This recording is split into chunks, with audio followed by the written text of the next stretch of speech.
It's not far. I'm from San Orange Diego County. right now. San Diego? Yep. Excellent.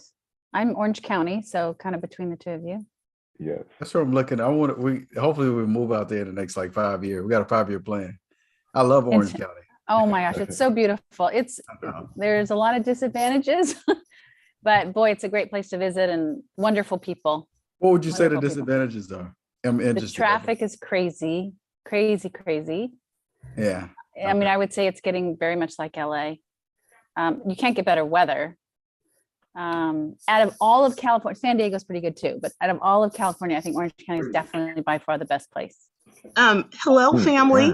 Are y'all ready to go live? Because I think we're already live. So, good evening and welcome to episode 3. Oh my gosh, I can't believe it. Lessons from the Journey is on episode 3. I want to open by saying that this is like having a brand new baby. My days and nights are filled with planning and working out all these different, I call them schematics. I'm always working schemes and putting things together, but I am so excited to see how everything is coming together. So welcome to episode 3. I want to say hello to my co-host and cousin, Stefan. What it do, boo? What's going on? And of course, I've got my super producer Tila on the wheels of steel. I'm just kidding.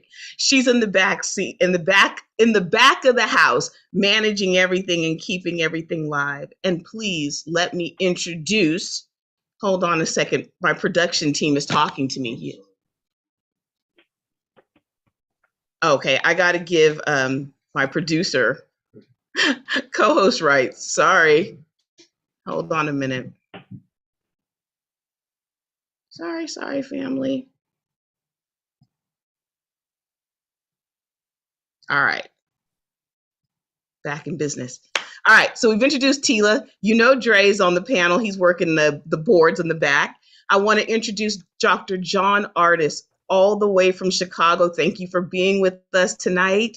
I'd love to introduce my sister in crime, Andrea Annie Ganal from Southern California, Orange County.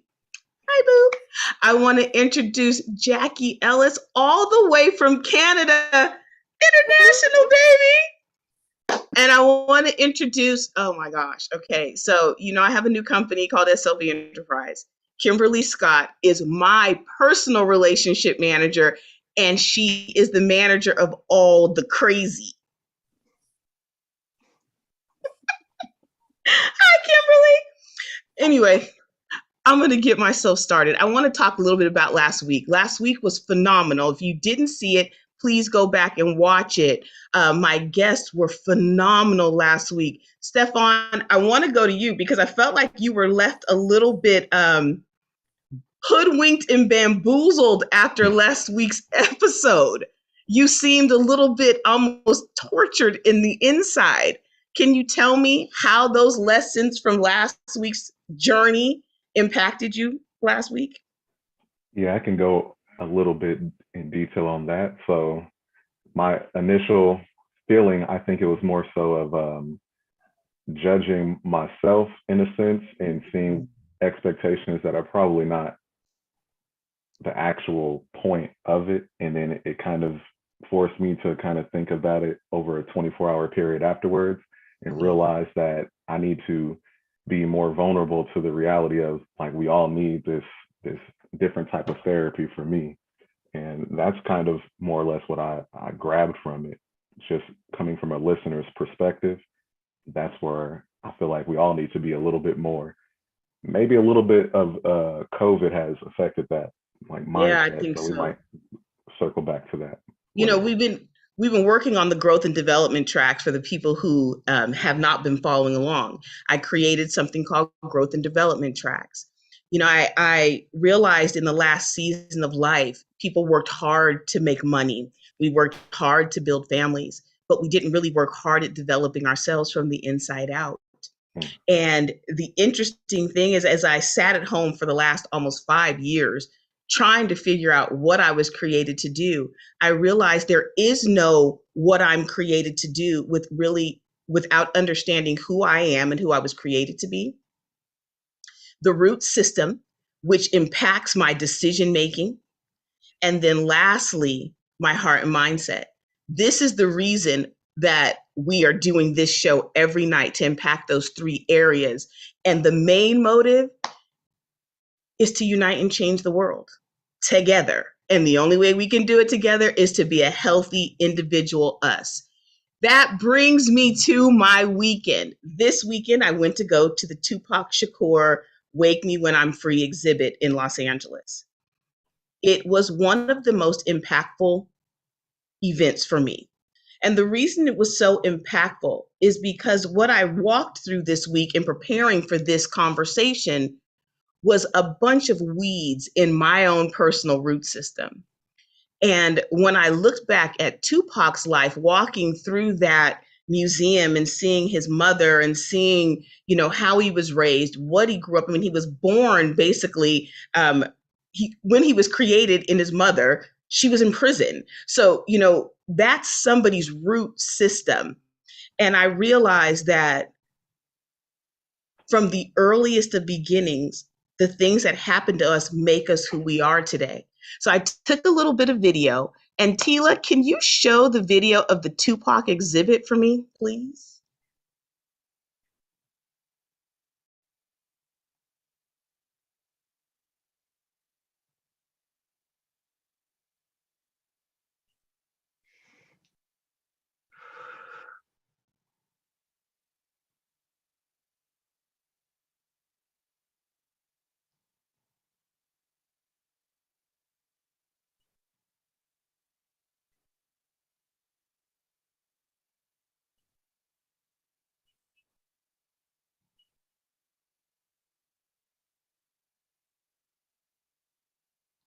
I was fascinated. That part for me, when I saw Revolutionary and I saw his legacy, that's what this is about. It's about building a legacy. So let's jump into this real quick. Tupac says, "We are the roses. This is the concrete. And these are my damaged petals. Don't ask me why. Thank God. Ask me how." When I listened to that, we are the petal. These are my damaged petals. It took me right to root system. I was like, oh my gosh, how many of us are walking around with damaged petals and trying to cover up the damaged petals? I'm going straight into Annie. When we talk about the damaged petals, and we're talking about, I call this the uproot process. How important or how vital are those early stages of development? The things that happen to us, how crucial are they, and how do they impact us in our adult stages? I don't even know if there's words to describe how impactful.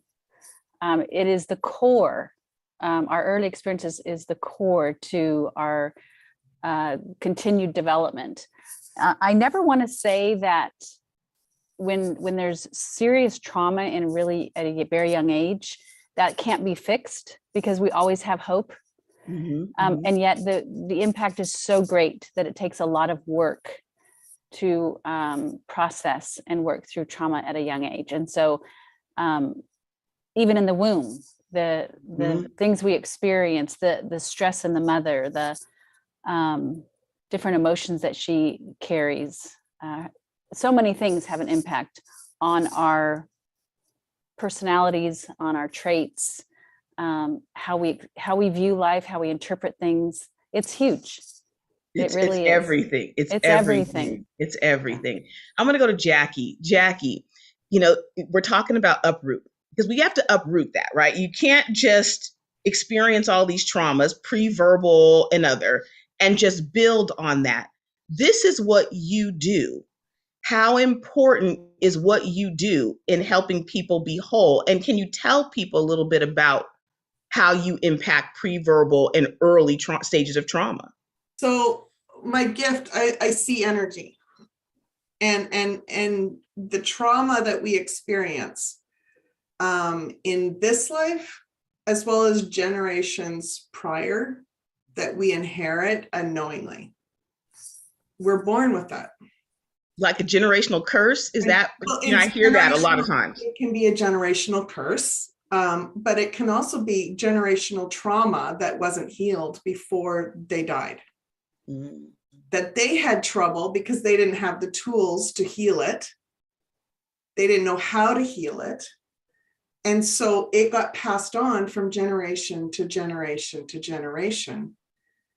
And what I see in people is this energy that's stuck within them. And it's really the stuff that we experience in our own lives.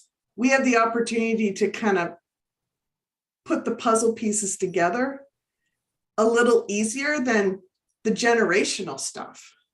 Mm-hmm. But I get to see all of it. I get to see all of it, and I get to help people clear it and give them the information so that they have the ability to move forward without feeling like they have to naturally or commonly react to that energy that they don't understand. I'm going to come back to you because that was one thing that was very interesting, is that how within the week after my session with you, the way I was reacting to those triggers was very different than my prior experiences.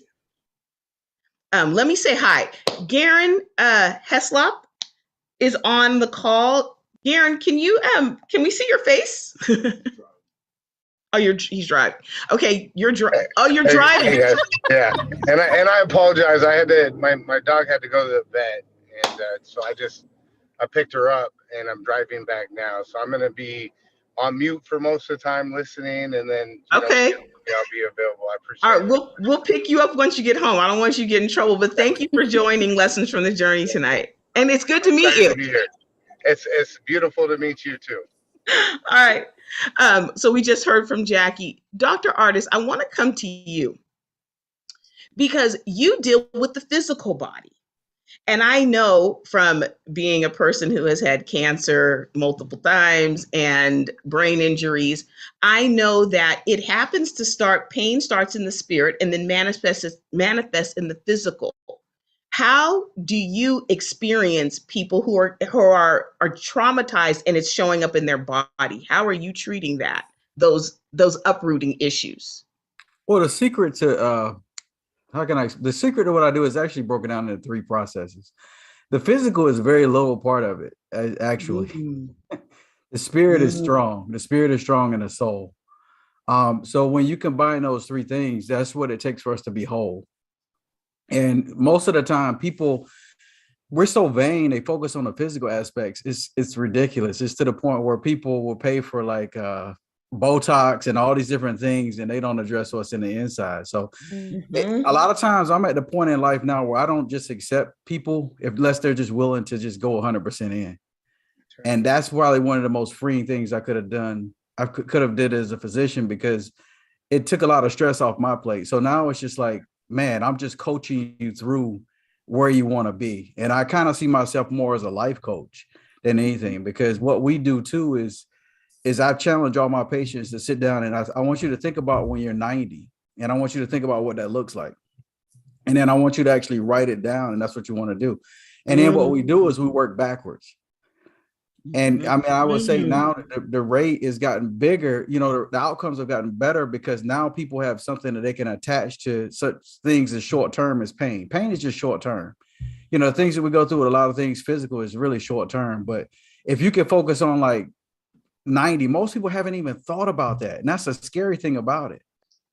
And I could paint a picture like me taking my whole grandkids and everybody to Disney World and me still walking around like, hey, what y'all want to do next?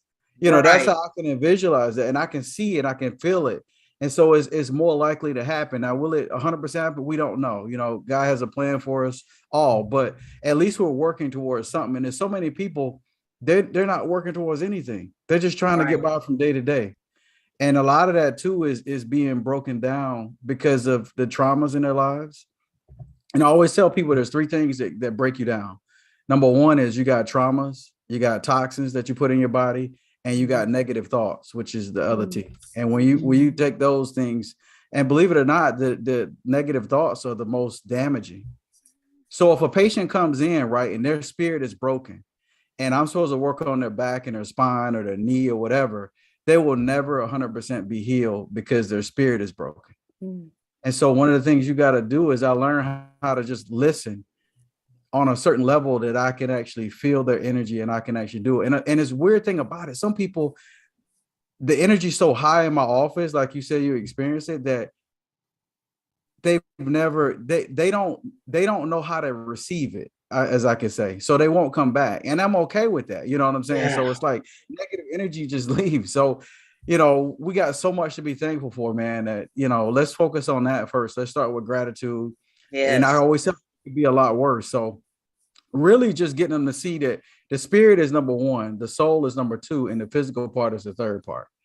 And that soul is the mind. So that's what I kind of refer. I'm actually thinking about opening a clinic to where I can actually have licensed clinical social workers in there. I can have people with you know, that work with people with anxiety, that work with people overcoming things, different kinds of counseling, and then also add in the other part. And then the physical part is just so small. So small. You know. So Wow, that's how I was, you know, I don't want to talk too much, but yeah. No, you're so good because you're in Chicago, and Chicago is a stone's throw away from Mississippi. We're talking root system of slavery. So Right. I think this conversation is so important, not only for people of non people of color, but really for people of color, and for us to be able to unite in this conversation. Trauma, it breeds down just like weeds. So it gets handed down, and the effects and the impact. This brings me to my relationship manager, because trauma, interestingly enough, can be buried so deep that it takes new things to expose it. Kim and I have known each other since I was 19 years old, at one of the first real jobs I ever had. And back then, Kim would help me through trauma. She would literally help me through traumas I didn't know that I had. But God put her back in my life at this time. And I want to ask you this question, Kim. As I really like, you're my comfort coach. How important is it to be a support system that people can lean on so that they can be themselves? How do you manage that without taking all of my junk in? It's a really interesting question. I'm going to say, I don't believe I could have done this 5 years ago, simply because of my own journey. And I am really grateful to have gotten through what I call the dark years of my life. And through those dark years, because we all have a story, right? The greatest gift I got was the gift of clarity, and what I was going to have in my life, the energy I wanted around my life, what I was going to say yes to, what I was going to say no to. I was so clear. I was so depleted. And it took my entire family leaving this planet for me to really come back to me. And I feel like my twin brother left so that I could live. And now I believe I am really mission focused, and I'm working with you, Sean, and it is one of the most powerful and meaningful experiences of my life. And it is so natural, and it is so easy, because you are so open, and you are a seeker, and you are willing to do the work. And so it's really interesting. Without taking your energy on, it's almost as if when we're talking and you're sharing, I don't really remember what transpired. Like, I'll leave the conversation and I don't really remember, because I pause and I just let whatever information needs to come in that I'm to relate to you to come in, but I don't retain it. And it's working through me. And I've never had that in my life. And so that's how I'm able to work with you in that fashion. You're brilliant. I just want to say that she's absolutely masterful. This process of transitioning into an enterprise from a group, I feel like there's 4 stages of development for each individual. You go from me, which is your current version, the current thing that you've built up. You go to your brand, and that's the things that you added, which was your education and your exercise, all the things that you added to your brand, your look. Then it's the management of my group, which empowers me to be an enterprise. And I've never been an enterprise. I've made several businesses, I've done several things, but I have never been all of me. And that has taken a tremendous amount of work. I call it an uproot process. And to illustrate the process, I got a little video. Tila, can you show us the video of uproot? Oh, I love this. Then we're going to go into it. I love my new job.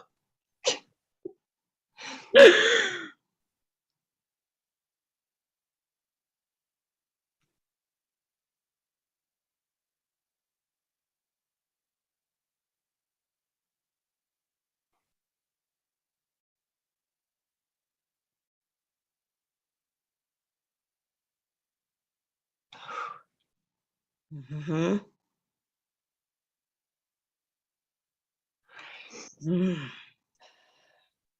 Mm-hmm. That's uproot. So when I saw that, I'm like, took me back to a conversation that I had with a therapist of mine, Dr. Ron Elmore. And I came in and I was like, I can't find anybody who wants to do this work with me and nobody understands me. Then he goes, look at you. No, very few people want to experience that level of pain and trauma that you're experiencing. You're not going to find a lot of people. As a matter of fact, it's about 10% of people on this planet that will go the distance to become themselves. Annie, what kinds of things will people have to experience? What kinds of things will have to be uprooted? This is the question for everyone, so process it. What types of things have to be uprooted, which is pulled out, and transplanted? Because those are the first two. Uprooted means I've got to pull out the old. Transplanted means new things have to be deposited. Mm-hmm. So in the areas of anxiety, Annie, what are the things that have to be uprooted and transplanted? You know, I think you could apply to everything. So not just anxiety. I think that our thought life is such a, you know, it's everywhere. It's anxiety, it's anger, it's addiction, it's all kinds of things. And when we're talking about uprooting, it's so painful. I mean, just what we watched, right? That looked painful for the earth around it. Yes. And I think no one wants to be in physical pain, and emotional pain, in my opinion, is much harder. It's so much deeper. And so if you think about it, who in their right mind would purposefully go through something that's going to cause them significant pain? Yet, when we allow ourselves to do that, that's how we grow. That's how we become a tree or a beautiful flower. You have to get uprooted. You have to dig it up and look at all the stuff that's underneath the ground, that's deep inside of us due to trauma. Kind of take it out and look at it and be willing to take it apart. Be willing to process it over and over and over again. No matter how painful it is, if we don't do that, it's just going to sit in our gut. And then you see all the physical problems. Mm-hmm. It's going to sit there and fester and mold. And I think you're right. There's so few people who are willing to do that. But I can tell you, when we do it, when we allow that process, we get such freedom and such healing. It's worth, and sometimes it takes years. But it's so not a one and done. It's not. I wish it was that easy. I wish it was that easy, and it isn't. I worked years to get rid of my anxiety, and I am not saying it's totally gone, but it is something that it's taken years to really feel healed and feel free from serious anxiety. And but think about what else are you going to be doing with your time? Why not use it in such a way that your life is going to be so much better. Your relationships are going to be so much better. You're going to be so much healthier to the people around you, your children, your grandchildren, your friends, your coworkers. It's huge. And I think it's worth the pain, but it will be painful. If it isn't, it's probably not, you're probably not deep enough. You're not at the core yet. You're not right, because it is. That's good. You know, the trauma, think about how difficult the trauma was if you remember it. And now you're going to go back to it and rehash it. It's difficult, but it is so worth it, because it will not just go away. You hear that? It will not just go away. Dr. Artist, I'll come to you. One of the things that I drive a lot, and when I listen to a lot of YouTube videos, and one of the things that I commonly hear, a common theme, is guys that say that one of the best things that could have happened to them is when they had to go to prison. And one of the reasons why is they were forced to sit down with no distractions and deal with whatever they had to deal with, or find out how it served them at some point. And I was just driving today, and I listened to a guy was saying, he said, man, he spent like 5 weeks in prison. He said that's what he was, no alcohol, no drugs. He wrote 3 songs. I mean, I think it was Too Short or somebody. I was just on YouTube, and I was like, what? I was like, wow, I didn't even know this guy went to jail. But what happened was, he said it was the best thing that happened to him, because he came out with so much clarity. And when I think with us, one of the famous scriptures that I have on my wall right here, if you can see it, it says, "Be still and know that I'm God." Is we have to sit down and we have to get complete. And what I mean by being complete, leave nothing on the table of either how that served us, what we learned from it, and move on. But I think what we have to do too is we have to decide on what we want to be and what we want our life to be. And that's where I think a lot of people miss that step. I had a coach who used to tell me, he says, you can't get where you're not already. You know, you want to be a millionaire, you want to do this, dude, how do they move and how you move is totally different. And so when you look at people that are mentally and emotionally healthy, how they deal with stuff and how they move is different. And so one of the things it is you have to take that time for yourself. You know, me, I got 2 kids, my wife, I'm balancing multiple businesses and a family and all these other things that life throws at you. You have to take time for yourself, and you have to reevaluate. And so I take at least a week, not even a week, but like in that week is a time off. I take a vacation every 3 months. But what I do in that one day, I take just, if I go to a hotel room and just sleep and just think about like, man, how have I grown? Because the question is, I don't want to be having the same conversation with myself a year from now, 10 years from now. Like, man, I'm still writing down the same goals because there was nothing really attached to it. And so when you're talking about transplanting that, you know, we have to understand that you have to get uncomfortable. You know, you have to get uncomfortable to do it. You know, when I left Washington, D.C. area, and I thought I had the best job in the world in pharmaceutical sales to go to graduate school in Iowa, everybody was looking at me like I was crazy. And they were like, man, why are you going to Iowa? I was like, what? I was like, man, I've been led. I think this is the place for me. And I feel it. And so you got to be able to go against all that resistance when people are even doubting you. And to the point where you have to transplant yourself, even transplant your mind, and not even be attached more to the outcome than the temporary uncomfortableness. You know, even when I speak, I still get nervous to a certain degree. And a great speaker always told me, he said, man, that means you're alive. That means that you're present. That means that you're right there with it. And I was like, man, I felt good because, you know, we all have some form of anxiety, I think, in some form of fashion. The key is that we can't let it stop us from doing what we've been called to do. And that is the magic thing. So transplanting yourself is a thing that you have to constantly do all the time.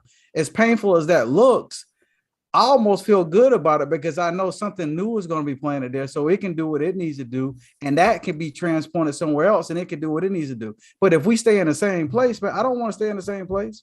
I don't even want to stay in the same house in the next so long. You know what I'm saying? I want to move up. I got other things I want to do. I just talked about, you know, Orange County. Ever since I went, I've always felt that energy there. We took kids to Disneyland and stuff, and it was just like, man, this place is beautiful.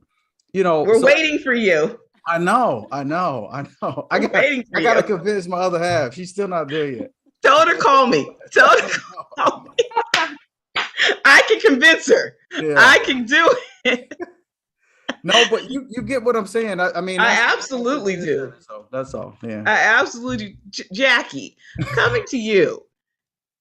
Look, I'm just going to let you go because I can see your face. You just please share a little bit. You do this all day, every day. You uproot and transplant, uproot and transplant.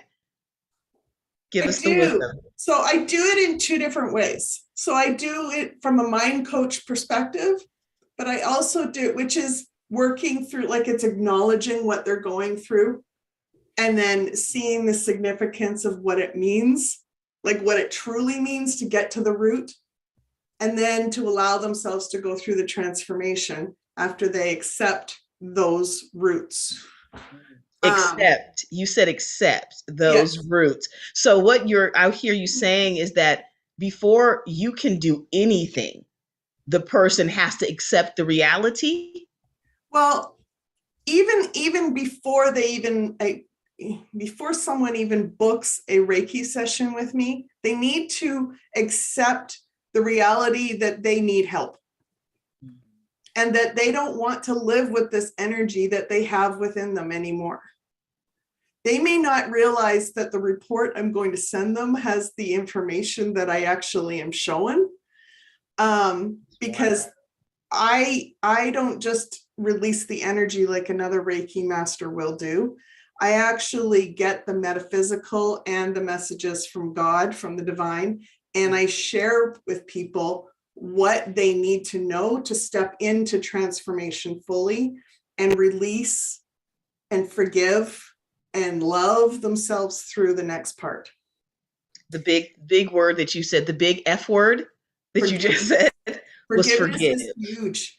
Forgiveness takes us out of karmic loops that we don't even know we're in.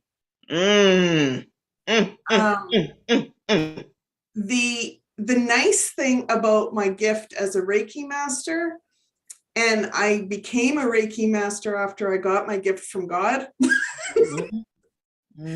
So people don't need to actually feel the emotions of the trauma while that's being released. Sometimes they do. Sometimes it's a deep root and they will feel the shift in the energy release.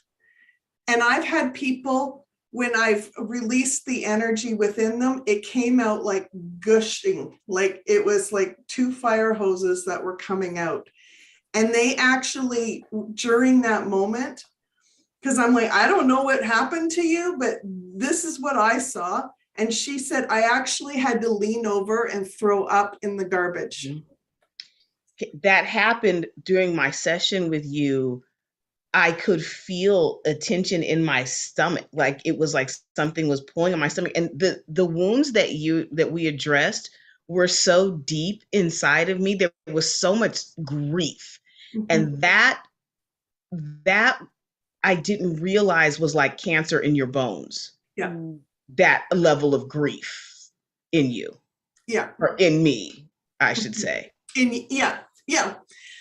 But you didn't have to like think about that trauma during that time. It may have come up a little bit in memories. Sometimes that happens with people, but they don't have to, like typical coaching or therapy, you're like bawling your entire time for the session. With energy sessions with me, it's the energy is released. So then it allows you to go back in and think about those things and really do the forgiveness and the love, but without having the emotional trauma attached to it, because the emotional trauma is in the energy. So without re-traumatization. Go ahead. Can I comment on something? I'm listening to you talk and I could there's so many people, right, that I see that they can't get off like high blood pressure medicine or functional medicine. They can't do these certain things. And they're so emotionally damaged that they're holding on to it. And it's crazy. That I think is the root cause of a lot of diseases because of the fact that it's so deep inside. And once they have it, I've had people that, physical touch and you kind of can unlock some things, but they really got up off the table and just started bawling like profusely, like to the point where they couldn't stop. And it's just like, man, we need to really make the connection, and maybe that resonates with someone out there that, what's the best way that they can give that forgiveness? If somebody's listening right now, what would you tell them to do? I mean, I'm saying, because somebody's listening and they need that. Can I say, oh, go ahead, Jackie. No, go ahead, Sean, if you want. I was just going to say on forgiveness, because I'm going through that, right? Part of it was just the pure acceptance of I forget. I mean, just facing and confronting the reality that I'm so wounded that I can't let go. That was the most difficult thing. And really, when I got down to the root of my childhood trauma, I had made some decisions as a young person. Yeah, I made some decisions years as an 8-year-old that I really hadn't let go of as a 50-year-old. And I think those are, when we talk about making the decision, I think you have to choose it. Healing is a choice you make every single day of your life. Mm-hmm. Choice. Jackie. I'm just going to share what God showed me about forgiveness. Forgiveness isn't about, when you forgive other people, it's not about them. It's not about letting them off the hook for what they did. It's about releasing you from the weight of the pain that you've carried because of that event. Mm-hmm. And I think, oh, go ahead, Jackie. Sorry. And it's really, he showed me a method that I use with my clients, and I recommend, is you picture the person. You picture the person on one end, like holding a cord, like a rope. And you're holding the other end. Your current self is holding the other end. And you also have your old self that was in that event, standing beside that person. And she or he is holding another cord, another rope, and you're holding the other end. And you send love and forgiveness through the ropes, and then you cut the ropes. And you're not disconnecting from the relationship, because that might be your mother, that might be your father, that might be a sister or your best friend that left you at a party stranded. Like, it might be someone that you love dearly today, but they did something that impacted you in a way that you're just now realizing. Jackie, I gotta go to Kim on this. Kim, you are leveling up into a brand. What are some of the things that you've had to uproot in order to become this new version of you? What are some of the things that people will have to face to become themselves? Been covered. Andrea, Dr. John, Jackie, all what you're sharing has absolutely resonated with me, because for me, really, it is about getting rid of the clutter. And that is a small word for an enormous process. It's emotional clutter, it's spiritual clutter, it's physical clutter, it's ideas, things that no longer serve. And I recently went through this very painful experience, and I wrote the most important letter of my life to a person. It was a very, very important relationship, and the pain was a very long stretch of pain. And I was able to finally, how do I say? I was sick and tired of feeling sick and tired, right? Of the pain, of the hurt, and the vacillating emotions.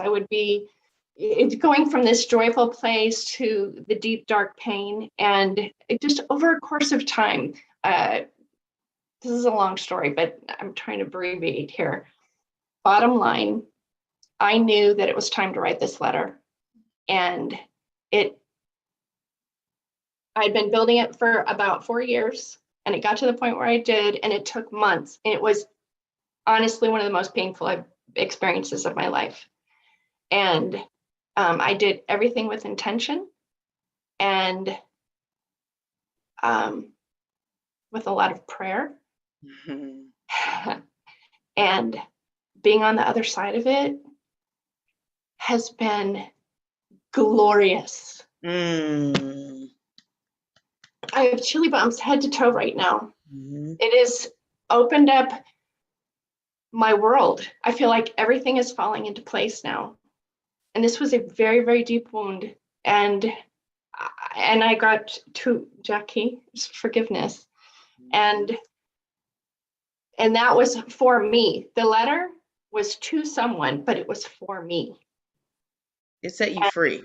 I had to have you share it because it really set you free. And I wanted them to see the pain, the journey from the discomfort to the freedom, because there is a journey to that. I'm going to go to Garen. Garen, let's talk a little bit about what you do and the importance of what you do. Let me just share my story a little bit as I introduce Garen.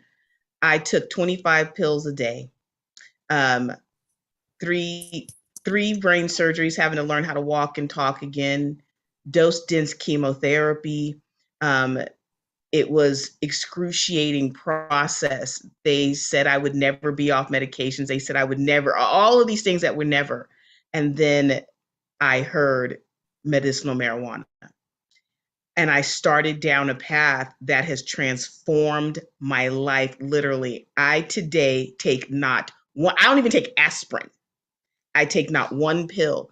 In 10 months, I lost 53 pounds. My numbers straight down the middle, perfect. I didn't have a normal white blood cell count for 15 years. So with that introduction, can you tell me how important medicinal marijuana has been into the to helping people with these root system issues, and what are you seeing in your field? Yeah, Sean, I appreciate that introduction, and I just feel grateful to be on this show with everybody as I've kind of listened to, the insight that everybody has shared and brought, to the viewers and to each other, right? It's just been very powerful. And I'm just grateful to be here with everybody. So, when I hear your story, and, one thing that's been so motivating to me throughout the journey, because there's been so much adversity that I've been throughout it for over the past 12 years. And it all started for me. I used to own a real estate company up in Washington, and I was on my motorcycle one day, and this guy had to yield to make a left turn.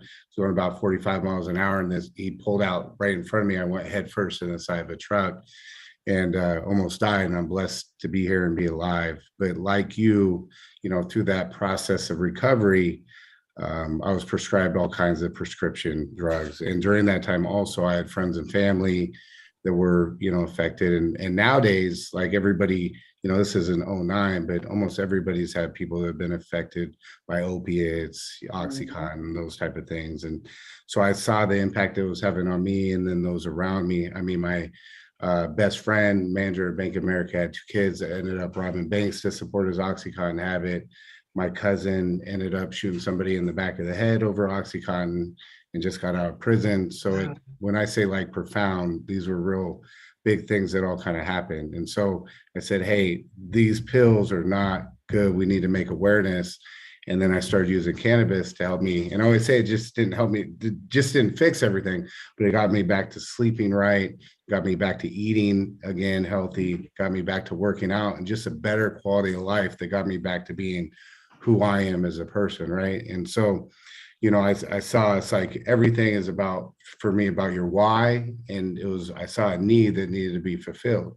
And the issue that I always had was finding cannabis that I knew was tested, was clean, and I could get the consistent result over and over again. So I said, okay, I need to do that. And then just having it be accessible to people and them not feel like they're doing something wrong. All shady. By getting it. Yeah, it doesn't have to be in a black alley or something like that, right? It's like, and so when you look at Medcare Farms, what you'll see is like our store is just beautiful. It's open and bright, and someone will come and greet you and they'll walk you through, like an Apple store where they spend time with you one-on-one to find out exactly why you're here, what your needs are, and what you want to try to accomplish. And some people, they just want to get high to relax, and and that's to help them cope with different things, and you try to figure out what the best solution for is there. And then some people have real ailments or pain, and so we have different products that help facilitate them being able to not be on those prescription drugs, and have an alternative that doesn't have all the same side effects. And so, really our mission has been to create awareness and put a different face on cannabis, and then also educate and be a part of the community where you feel like you're a part of something that's bigger than just yourself. And so, we're just trying to build on that, and, meeting people like you and your husband, and then all the people that come up to me to tell me their stories like you. That's what really keeps me motivated and moving forward. So thank you for what you do, because I know that it was difficult. I know starting in that had to be very difficult. It was hard for me. I love Jesus, and everybody knows I love Jesus. So when I hear smoke weed, I'm like, I can't do it. It just doesn't feel right. But what it has done for me and the education that I have gotten, my cousins, I've been helping everybody to really understand you can actually get off that. You don't have to have neuropathy your whole life. You don't have to take 900 milligrams of medicines that are making your brains fried. There is answers. And what was really interesting is as I started to really understand cannabis, then my eating got cleaner. It's like my life got cleaner. It didn't get worse, right? I leveled up completely. Let me go to Stefan. We're at your time, Steph. This is Steph's notes. Okay. From the younger generation, Steph. Well, first, I want to say everybody's testimony was absolutely inspiring. Like, you're right. This might be the best episode right now. Told you. I'm feeling it all within. Wonderful. A lot of what I'm getting from it, collectively speaking, is that starting with Dr. John, and the physical is really the least of your concern, right? And that kind of all goes hand in hand. We have to have that emotional strength and that courage to kind of go and really try to forgive yourself through forgiving others. That's very powerful for me. I can relate to that so much. And then you have to come to that point of acceptance, and let's not just leave it there. Let's actually strive for something greater. That whole combination right there, that's what's resonating with me the most. And all of our traumas that we go through, I feel like, just speaking for myself first, is you want to blame yourself for everything first, or some type of impact if you could have done something better or different back then, instead of realizing today is the day. Right now, that's the time to really shine. But in general, that's my feedback for it. I want to ask everyone more questions about that, because I feel like the energy. Take your time. Ask the questions you want to ask. Who do you want to talk to? I'll let you. You're the co-host. Here we go. Let's start with Kimberly. She almost made me cry a little bit earlier here today. But I want to know your process, and I know it was a long process, but as you said that, I kind of resonated with that. It took me a long time. For me, it was with my father. It kind of wasn't too much of one in the beginning of my life. And one of the things that I guess happened naturally with me is I forgave through the strength of my family. My mother kind of never talked negatively. She wanted me to figure out some of these family traumas for yourself. And I was able to, fortunately, develop an adult relationship with him. But originally, it was very terrible for me. I kind of wrote him off, and birthdays were just whatever. I disconnected. But that, I wanted to hear a little bit more of your story. Well, thank you for sharing yours just now. It is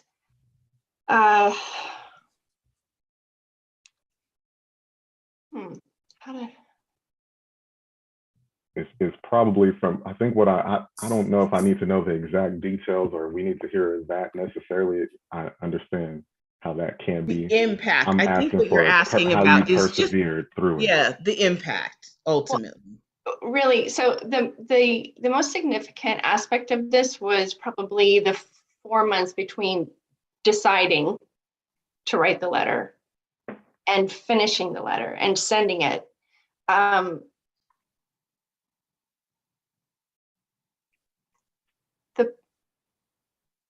The awareness that I gained in writing, I mean, there was draft after draft after draft after draft, because there were so many feelings. There was I had conflict, there was so much joy, but there was also so much pain. And I also knew that I didn't want to be defined by this relationship. I knew I knew in my bones and myself from the bottom of my toes that I needed to get past this moment of my life. It wasn't a moment, it was a relationship. I needed to get past this hurt somehow, some way. And it was a driving force. And I would just encourage you to begin writing, like absolute free form writing. Just begin, take a pen, a piece of paper or a laptop or your phone or whatever it is that works for you, and just begin. And it's amazing what will come out. That's good. And that's good. That's Love good. Thank That's you. good. Can I want to step in because I want to make sure we get to this. This is the what's next segment. I call this the replan. Each one of us has been through our own traumas. We've overcome them, and that's when you get to replant and reboot. So as you are entering into this new stage, we've all made it through COVID. Thank you, Jesus. We all made it through COVID. We've all survived. And now we're on to the replant and what's next. Dr. Artist, I'm going to start with you. When people have come through that uproot, through the transplant, and now they're at the reboot, the replanted area, what are some of the challenges with settling into a new transplanted space? Wait. Tila, show the video. It's my favorite.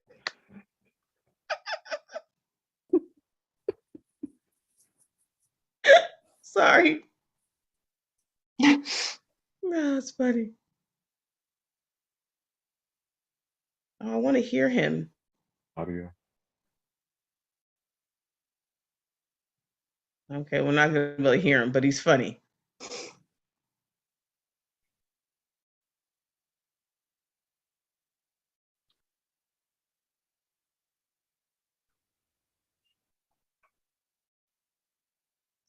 Our seedling.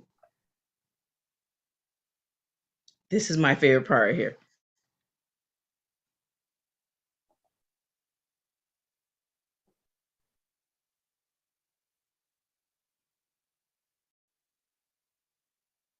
Like, look at the seedling.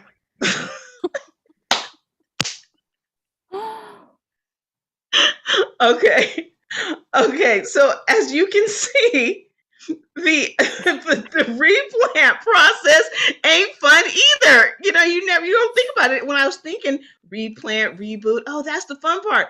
And then I saw the water get dumped on the thing. I was like, oh, that's not fun. Dr. Artist, what are some of the things that they're going to face as they're going through this in this new place? How do they overcome those things? How do they stay planted? Number one, I think is self-doubt, just discouragement from yourself, just being uncomfortable. The mind kind of wants to go back to that comfort zone. But again, too, they're going to also face adversity from friends and family. Could be spouse, it could be loved one. But I really feel like if you have a strong calling, you got to follow that. You got to follow. That's God. That's that intuition. That's that innate talking to you. You got to follow that. And that's where I think the biggest blessings are hidden, in that uncomfortable zone, that uncomfort. So that adversity, that self-doubt, and the ways that I think you can over is you got to be so attached to the outcome and where you're going and knowing that with purpose. But again, you can't do it alone. That's why you gotta pray. You gotta have God on your side. You gotta talk to him. You gotta write it out. You gotta go back and evaluate things, and maybe you might have to change courses, but you're still headed in the same direction, or you might have to change directions. So it's just it's a constant reevaluation of things, so to make sure you're on the right course. I always equate stuff to sports, and when you look at the offensive coordinators and the goals to put points on the board, I learned so much. This year was the first year I coached my son's little league basketball team, and I thought I got more out of it than those kids did. I tell you, that was such a learning experience for me. It's just about patience, number one, about learning and stepping back. And then you can see them doubt themselves, right? And then you can see them actually overcome the doubt and get confidence where they are now that they can play on a different level, especially when the kids everybody's bigger on that side. And it's like, man, can we see these kids' birth certificates? These kids are all bigger than us and all this stuff, right? So I was like, man, this is crazy. But I was like, it doesn't matter. You have the cards you've been dealt with. You got to play them. Let's figure this out. This is what you got to do. And they saw that they could beat them. Then their confidence got up, and we got to do that. And I think God is like that for us, right? And we got to learn how to sit down and not just be like, oh, help me, guide me, and listen to that innate. We got to hollow ourselves out sometimes and just avoid the distractions. Got to turn the phone off, got to turn the TV off. We got to sit. The biggest place where I can find that with me is nature. I walk. I probably walk 10, 12 miles a week sometimes, but that's where I think. And so I do it in the morning when it's quiet and it's dew on the ground, if it's cold or it's not. But one of the things it is I've gotten so much, and that's a form of meditation, but so much insight just in my own life and myself, and just seeing myself through the day and how I move. And then when I do go through the day, I feel like I'm in a Spike Lee movie, like I'm just floating. It's crazy experience, man. But when I don't do that, it's like I'm figuring it out, and you get pulled in different directions because you're not focused on where you're not to be. You're not calling the plays. You call the plays and then you run the play, right? You got to run the play. But what is the play, first of all? Okay, if I got 5 11-year-olds on the court, they don't know what the play is. I got to draw it out on the board. You got to stand here. Good. You got to bring the ball down. You got to understand, okay, now we got to understand the rules of the game. Rules of the game, if you go out of bounds, it's out of bounds. You can't foul this person. You got to play this position, you play this position, and then you run the play. And then we make adaptations to make sure that we get the goal, right? And I think that's the way we gotta approach this thing. So that with that kind of analogy, you can overcome a lot of the self-doubt, the the adversity from other people, because that's gonna come. That's gonna come. And it's funny, we're having this conversation. I feel I got a 15-year-old daughter, and I mean, women, I love y'all, but man, I mean, just going through a lot of this and just explaining about, like, worrying about what other people think and all these things. And, it's just like, we just had this conversation in the car, like, man. And then one of the things I'll tell y'all this and I'll stop. She had a speech, right? And it was a kind of controversial speech, and it was about sexism and racism and Disney, and it was crazy. So it's all these different things about Black princesses, and so she had to speak, but she didn't want to go first. So she's getting ready for school that day. She had the speech, and she didn't want to eat breakfast. And I'm like, hold on, we don't do that now. We don't not eat. Like, we got to eat. And so we had this conversation, and I was like, you can do it, and we talk it through. We go through it. She plays it out. So she ends up having to go first. There's a couple of girls in the class that are known to be the smartest, right? Or they think they are, or they automatically think that they're better, is what she says. Why did she said, Dad, I blew it away. The girl had anxiety. She didn't even finish her talk. That went behind her. So I was like, you set the bar that high. I said, give me some. That's what I'm talking about.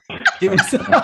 That's how you overcome it, anxiety. You got to face it face to face. You got to stand right there, and you got to knock right through that wall. That's so good. But let me also say this to you.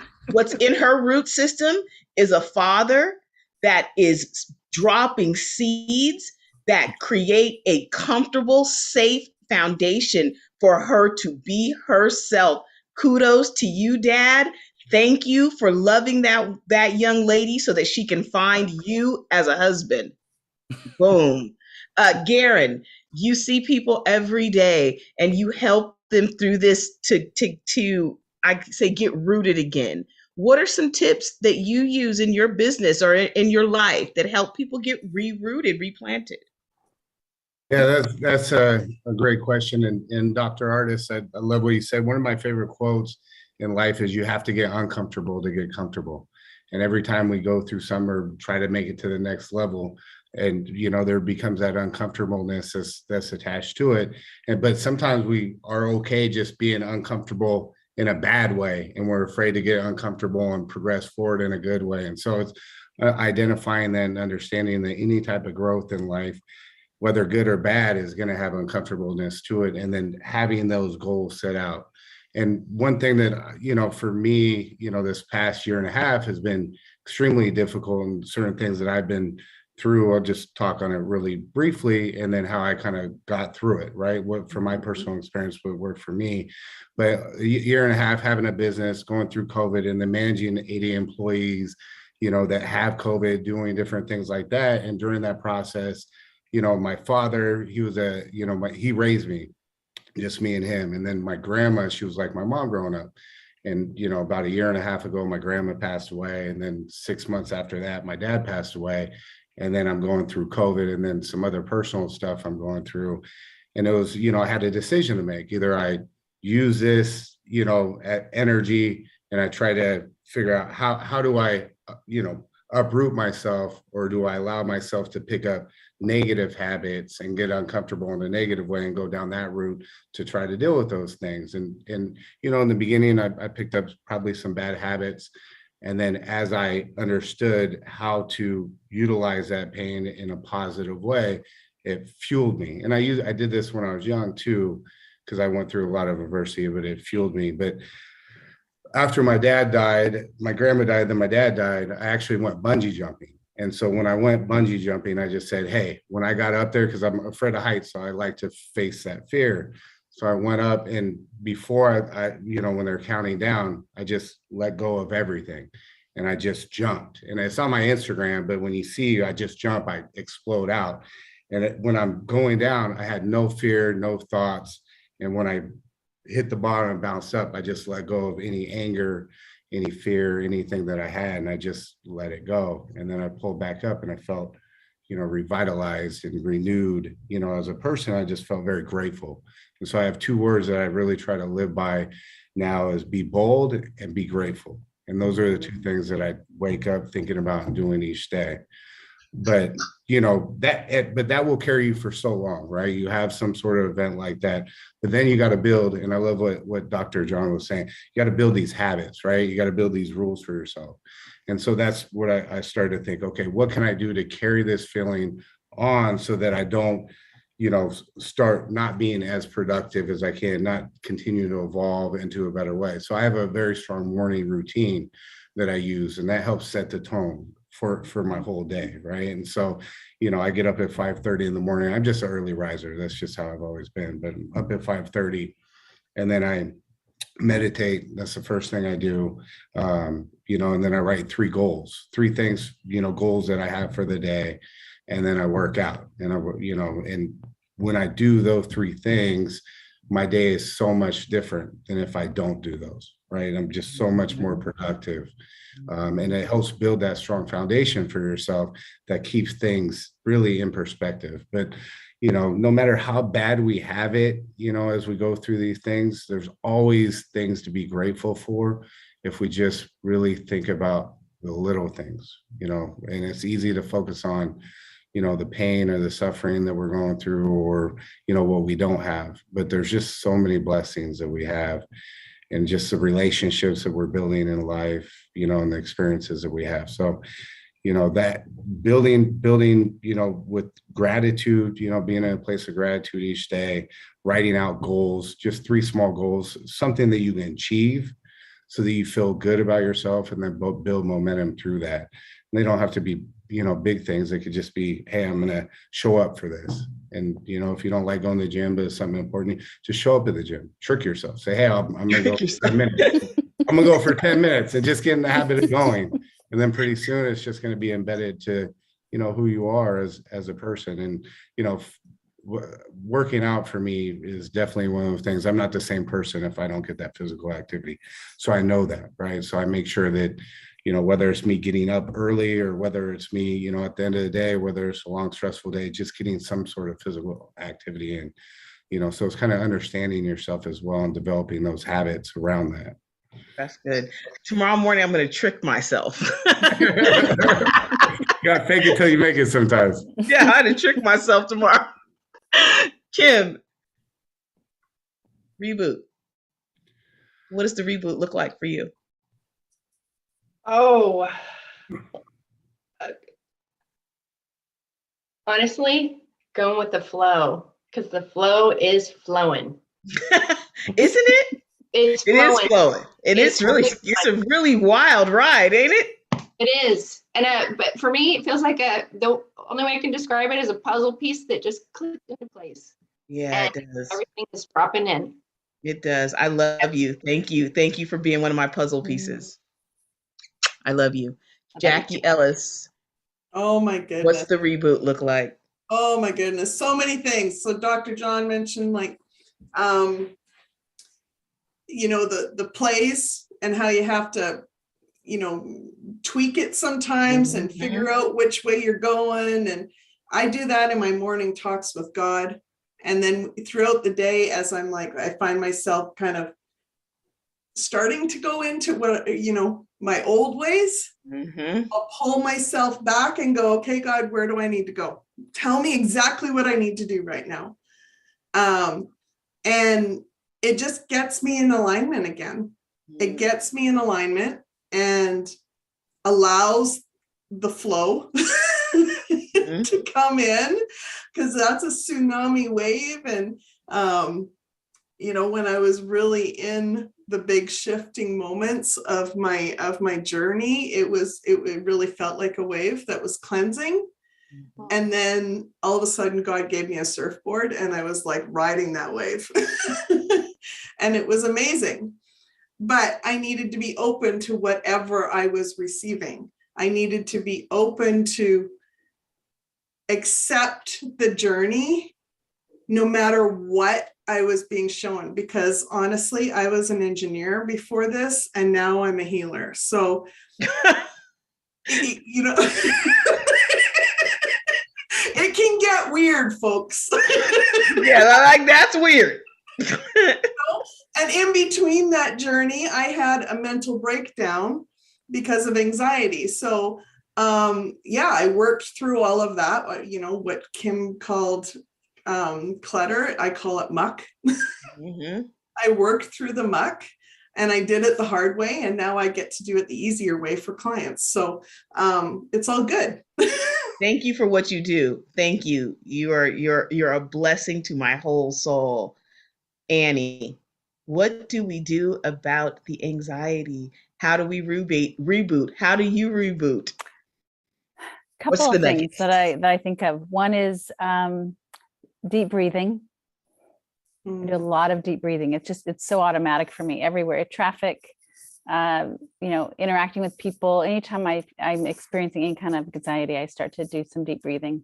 And I think gratitude. I think it's really hard to be in a dark place when, Dr. Artis, you mentioned this, that when we have a grateful heart. And then, of course, we're to take our thoughts captive to make them obedient to Christ. Right. And so our thought life is so important. And I think really allowing ourselves to captivate our anxious thoughts, and you could apply this to, you know, all of our thoughts, really taking a look at those. I always say you captivate your thoughts, you evaluate them and determine if they're healthy and godly. And then 3, you renew your mind, you renovate your thoughts. And we're to renew our minds. We're to think upon things that are good and truthful and praiseworthy. So I would say that is my reboot. That's how I start my day and try to do that throughout my day. And then one other thing I do that I've implemented more recently is as soon as I wake up in the morning, I ask God to show me who I can encourage, who needs encouragement today.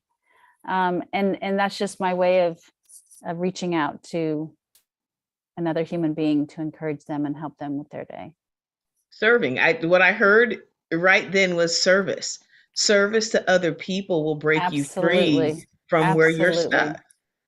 Oh, that's so good. I love the clarity that you just gave me. It was like, if you're stuck, serve. And then as you serve, it'll work itself out. Just keep serving and you'll serve your way out of whatever rut you're in. Oh, that's what you're Absolutely. gonna say, Dr. Artist? Were you gonna say something? That's really good. That's really Yeah, good. that was like the statement of the night. Serve your way through it. Yeah. Serve your way and it'll work itself out. Give, give, give, give. You can't outgive God, right? We all You know cannot that. outgive. So serve and it'll come back full circle. Absolutely. Shout out, Miss Wanda. So I want to know where I can find all of you. Dr. John, where can they find you? And is there anything that you want to tell them to purchase? Anything. This is your time. Share it with the people. I have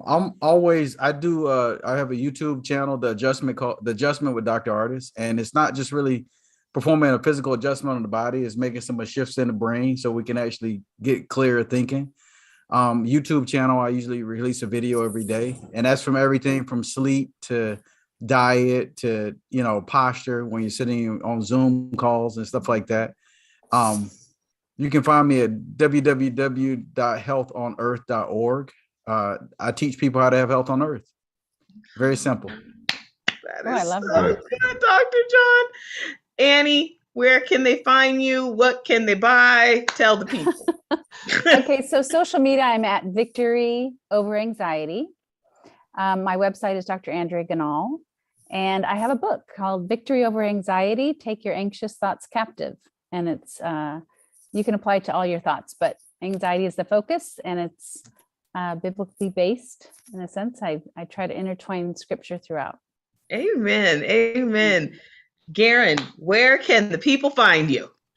And so like Medcare Farms is, that's the company with the cannabis, right, that I founded. And so that if they're on the website, www.medcarefarms.com, check that out. And that's FARMS.